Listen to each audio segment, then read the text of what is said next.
मिला है। आज महाराज भगवान स्वयं अपने लोक को जाने का फैसला करके हिरण्य नदी के किनारे गुजरात में, जूनागढ़ जिला में, सौराष्ट्र में आज भी भालुका तीर्थ है। उस भालुका तीर्थ में भगवान बैठे हैं। उससे पहले महाराज बलराम स्वयं शेषावतार अपने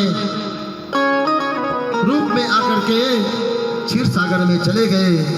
भगवान ने उद्धव को आखिरी उपदेश दिया और भगवान स्वयं उसी समय एक जरा नाम का बहेलिया, जिसने अपने बाण में एक नुकीला लोह लगा रखा था। ये लोह पता कौन था?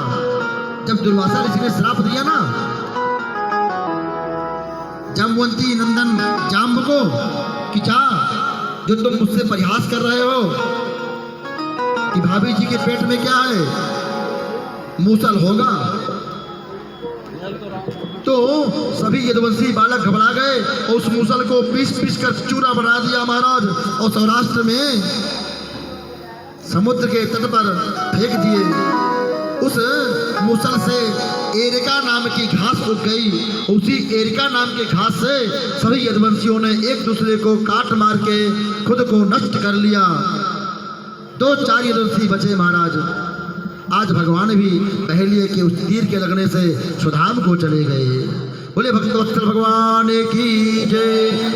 ये बहेलिया कोई और नहीं, स्वयं त्रेता का बाली है।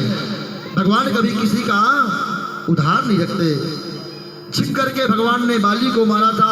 आज बहेलिए ने हिरण के धोखे में भगवान के चरणों में बाण मारा है। भगवान ने उस जरा नाम के बहेलिए को क्षमा कर दिया।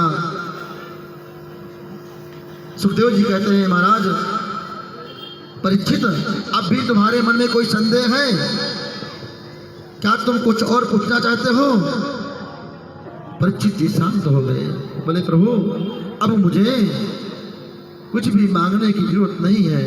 मेरे मन में कोई इच्छा नहीं है, क्योंकि 7 दिन से जो मैं श्रीमद् भागवत कथा अमृत पान कर रहा हूँ, इस अमृत को पान करने के बाद अब मेरे मन में कोई प्यास नहीं रह गई। क्योंकि 7 दिन पहले जो प्यास मुझे लगी थी, और उस प्यास के वशीभूत होकर के मैं एक ऋषि, एक संत का अपमान कर बैठा। तो वह बड़ी कृपा थी मुझ पर कि संत का समागम मिला और आप जैसे ऋषि मिले और मेरा कल्याण हो गया। हम सबका भी कल्याण महाराज 7 दिन के अंदर ही होना है। हम चाहे तो भी और ना चाहे तो भी 7 दिन के अंदर हमें इस दुनिया से चले जाना है। इसलिए एक घड़ी आधी घड़ी